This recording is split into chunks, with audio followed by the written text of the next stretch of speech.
Hello everyone. हमने अभी तक इस चैप्टर का फर्स्ट पार्ट कंप्लीट किया, dissolution of partnership form without insolvency. आज हम स्टार्ट कर रहे हैं second part, insolvency of partner. अगर कोई पार्टनर इंसॉल्वेंट हो जाए और अगर उसके अकाउंट में डेफिशिएंसी हो जाए तो उस डेफिशिएंसी का क्या एडजस्टमेंट होता है, हमें यहाँ पर ये समझना है। डेफिशिएंसी का मतलब क्या है? सबसे पहले तो आपको ये बताता हूँ। हमने अभी लास्ट टॉपिक पढ़ा डिसोल्यूशन ऑफ पार्टनरशिप फॉर्म। उसमें हम सबसे पहले क्या करते हैं? सबसे पहले रियलाइजेशन अकाउंट बनाते हैं। उसके बाद में क्या करते हैं? उसके बाद में हम पार्टनर कैपिटल अकाउंट बनाते हैं। पार्टनर कैपिटल अकाउंट में क्या होता है कि सबसे पहले हम बैलेंस लिखते हैं, फिर सारे एडजस्टमेंट करते हैं। सारे एडजस्टमेंट करने के बाद हम देखते हैं कि किस पार्टनर को कैश देनी है और किस पार्टनर से कैश लेनी है। करेक्ट? जिसके क्रेडिट साइड की टोटल डेबिट साइड की टोटल से ज़्यादा आती है, मतलब हमें उसको पैसे देने हैं, तो हम लिखते हैं टू कैश। जिसके डेबिट साइड की टोटल क्रेडिट साइड की टोटल से ज़्यादा आती है, मतलब उससे हमें पैसे लेने हैं, तो हम लिखते हैं बाई कैश। ठीक है। अब अगर कोई पार्टनर इंसॉल्वेंट है और अगर उसके अकाउंट में डेफिशिएंसी रह जाए, डेफिशिएंसी का मतलब क्या? मान लो उसके एक कोई पार्टनर है, जैसे एक पार्टनर है डी, वो इंसॉल्वेंट हो गया और उसके अकाउंट में डेबिट साइड की टोटल है सपोज 50,000 और क्रेडिट साइड की टोटल है मान लो 10,000। इसका मतलब है उसको 40,000 रुपीज़ लेकर आने। अब वो पार्टनर तो इंसॉल्वेंट है, मतलब या तो वो बिल्कुल भी नहीं लेके आ पाएगा या फिर वो थोड़े बहुत लेकर आ पाएगा। सपोज वो उसके अकाउंट में 40,000 डेबिट साइड की टोटल ज़्यादा है, 50,000 डेबिट साइड की टोटल, 10,000 क्रेडिट साइड की टोटल, मतलब उसको 40,000 लेकर आना है। अब वो पार्टनर कहता है कि मैं केवल 10,000 रुपये लेकर आ सकता हूँ, 10,000 मेरे पास इससे ज़्यादा रुपये नहीं है। वो 10,000 ही लेकर आए। इसका मतलब है उसके कैपिटल अकाउंट में 30,000 की डेफिशिएंसी है। कितनी डेफिशिएंसी है? 30,000। अब इस डेफिशिएंसी का क्या होगा? ये डेफिशिएंसी जो है वो कौन बियर करेगा? इसके लिए हमें दे रखा है गार्नर वर्सेस मरे रूल। क्या है गार्नर वर्सेस मरे रूल? समझना ध्यान से, हमें इस रूल को समझना है। फिर इस रूल को समझने के बाद में मैं आपको बताऊंगा कि कैसे कैसे अकाउंटिंग एडजस्टमेंट आपको करने हैं, क्या क्या एंट्री आपको करनी है। ठीक है, समझना। पहले तो गार्नर वर्सेस मरे रूल क्या कहता है? गार्नर वर्सेस मरे रूल कहता है कि अगर कोई पार्टनर इंसॉल्वेंट है और उसके अकाउंट में डेफिशिएंसी है, उसके अकाउंट में डेफिशिएंसी है, तो वो डेफिशिएंसी सॉल्वेंट पार्टनर बियर करेंगे। कौन बियर करेगा? Solvent partner. जैसे मान लो 4 पार्टनर है A B C D, D insolvent हो गया मगर ए बी सी सॉल्वेंट है, तो डी के अकाउंट की डेफिशिएंसी ए बी और सी आपस में बियर करेंगे। अब बात आती है बियर किस रेशियो में करेंगे? क्या solvent partner profit sharing ratio में वो डेफिशिएंसी को बियर करेंगे या फिर कोई और रेशियो होगा? तो गार्नर वर्सेस मरे रूल में दे रखा है कि deficiency of insolvent partner solvent partner आपस में बियर करेंगे कैपिटल के रेशियो में। किस रेशियो में? कैपिटल के रेशियो में। अब यहाँ पर बात आती है कैपिटल कौन सी? तो कैपिटल अकाउंट को हम दो तरह से मेंटेन कर सकते हैं। कौन कौन सा? एक तो होता है फिक्स कैपिटल मेथड, एक होता है fluctuating capital method. Fix capital account में दो अकाउंट होते हैं, एक तो कैपिटल अकाउंट, एक करंट अकाउंट, मगर फ्लक्चुएटिंग कैपिटल में एक ही अकाउंट होता है, कैपिटल अकाउंट। राइट? तो फिक्स कैपिटल मेथड अगर मेंटेन करते हैं तो डेफिशिएंसी को फिक्स कैपिटल के रेशियो में एलोकेट किया जाएगा। जो भी इंसॉल्वेंट पार्टनर की डेफिशिएंसी है उनको सॉल्वेंट पार्टनर में बांट दिया जाएगा। किस रेशियो में? फिक्स कैपिटल के रेशियो में। करंट अकाउंट वगैरह को भूल जाओ, फिक्स कैपिटल का रेशियो बनाओ और उस रेशियो में डेफिशिएंसी को बांट दो सॉल्वेंट पार्टनर में। बट अगर फ्लक्चुएटिंग कैपिटल है तो फ्लक्चुएटिंग कैपिटल के केस में जो आपको कैपिटल का बैलेंस दे रखा है सॉल्वेंट पार्टनर का, उसमें रिजर्व एंड सरप्लस को एडजस्ट करने के बाद जो कैपिटल का बैलेंस आएगा सॉल्वेंट पार्टनर का, उस रेशियो में डेफिशिएंसी को बांटा जाएगा। मतलब आपको कैपिटल अकाउंट दे रखा होगा, कैपिटल अकाउंट का बैलेंस दे रखा होगा सॉल्वेंट पार्टनर का, तो जो भी बैलेंस शीट में रिजर्व एंड सरप्लस है वो बांट दो। उसके बाद सॉल्वेंट पार्टनर की कैपिटल क्या आती है, उस कैपिटल के रेशियो में डेफिशिएंसी को बांट दो। बहुत इजी है। कैपिटल अकाउंट का बैलेंस जो बैलेंस शीट में दे रखा है, रिजर्व एंड सरप्लस को बांट दो, फिर क्या बैलेंस आता है उस रेशियो में आप डेफिशिएंसी को बांटो। करेक्ट। अब यहां पर एक पॉइंट और आता है, समझाता हूं क्योंकि ये पॉइंट बहुत इंपॉर्टेंट है। मान लो 4 पार्टनर है, ए बी सी और डी। डी इंसॉल्वेंट हो गया, डी इंसॉल्वेंट हो गया, ए बी सी सॉल्वेंट है, ठीक है। ए की कैपिटल है 1 लाख रुपीज क्रेडिट, बी की कैपिटल है 50,000 क्रेडिट और सी की कैपिटल है 20,000 डेबिट। सी इंसॉल्वेंट नहीं है, सी सॉल्वेंट है, मगर कैपिटल अकाउंट का बैलेंस तो डेबिट हो ही सकता है ना। 20,000 डेबिट आ रहा है।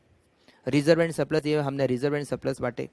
रिजर्व एंड सरप्लस बांटने के बाद, जैसे मान लो रिजर्व एंड सरप्लस इसको हमने बांटे 10,000, बी में रिजर्व एंड सरप्लस आ गए मान लो 5,000 और सी में रिजर्व एंड सरप्लस आ गए 5,000। तो इसका मतलब है after adjustment of reserve and surplus A capital is 1,10,000, B capital is 55,000, but C capital is 15,000 debit. पहले 20,000 डेबिट थी, रिजर्व एंड सरप्लस 5,000 बांटा, अब 15,000 डेबिट है, बट डेबिट तो है। तो इस सिचुएशन में डी की डेफिशिएंसी को केवल ए और बी में ही बांटा जाएगा और इस रेशियो में 1,10,000 इज टू 55, मतलब रेशियो क्या बन गया 2:1 के रेशियो में बांट दिया जाएगा। सी डेफिशिएंसी को बियर नहीं करेगा, मतलब जिसके कैपिटल अकाउंट का बैलेंस क्रेडिट होगा रिजर्व एंड सरप्लस को बांटने के बाद, केवल उसी पार्टनर के कैपिटल अकाउंट में डेफिशिएंसी को बांटा जाएगा। जिसके कैपिटल अकाउंट में रिजर्व एंड सरप्लस का एडजस्टमेंट करने के बाद भी डेबिट बैलेंस रहता है, तो वो पार्टनर डेफिशिएंसी को बियर नहीं करेगा। करेक्ट। तो कैसे बांटना है वो मैंने आपको बता दिया।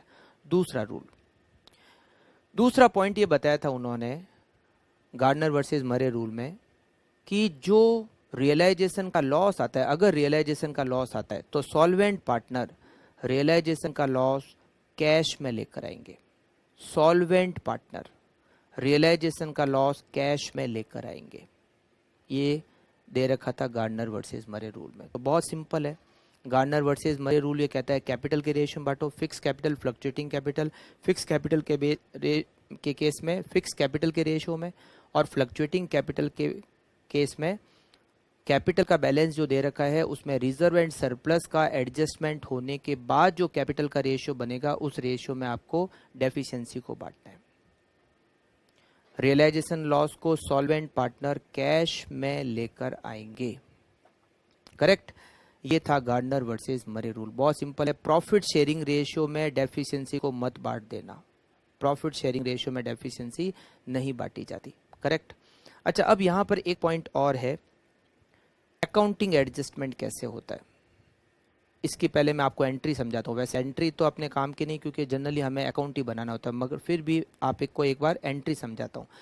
जैसे मान लो ए और बी मिलकर डी की डेफिशिएंसी को बियर कर रहे हैं, तो कैसे करेंगे। A capital account debit, B capital account debit to D capital account.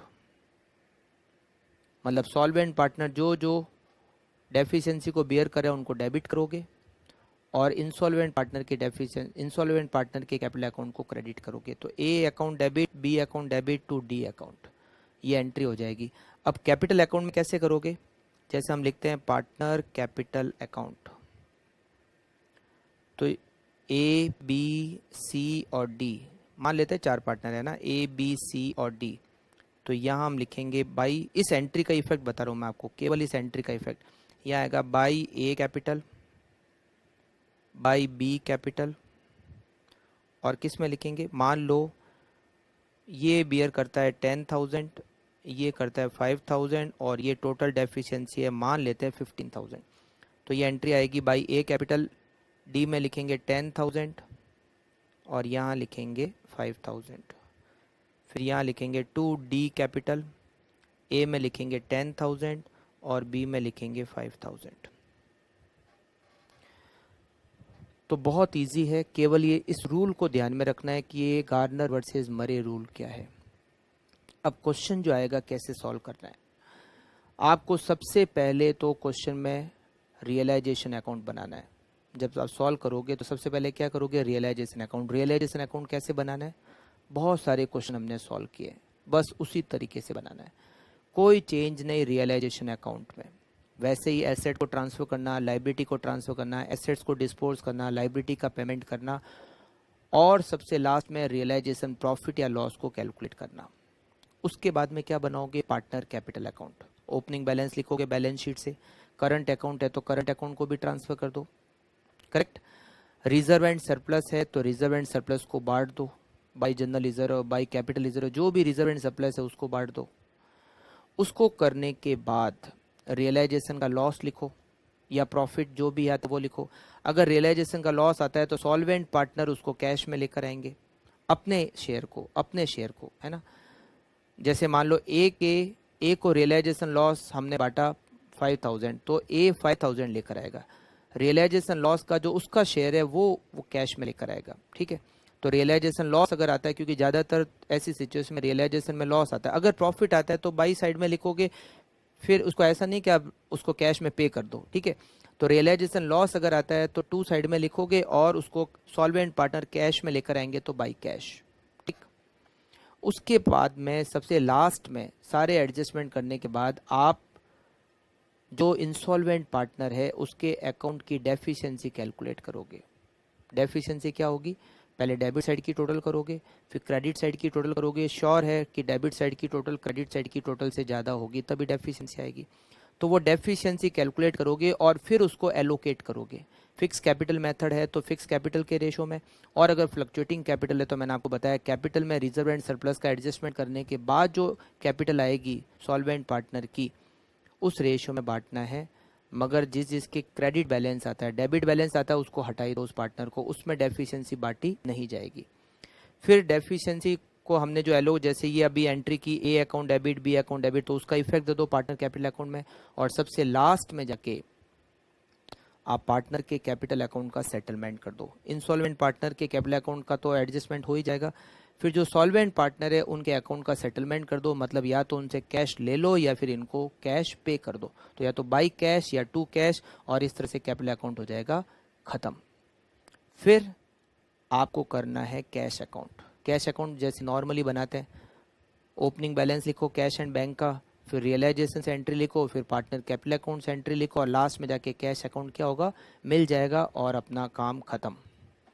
Partner loan को वैसे के वैसे आपको कैश अकाउंट से पे करना है। तो बहुत इजी है, जैसे अभी तक हमने किया।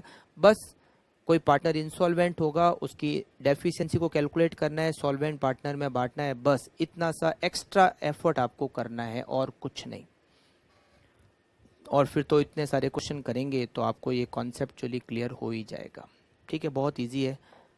तो इंसॉल्वेंसी क्या होती है ये मैंने आपको बताई। अब हम नेक्स्ट क्लास में इसके क्वेश्चन सॉल्व करेंगे, ठीक है। Okay, thank you, bye bye, मिलते हैं नेक्स्ट क्लास में।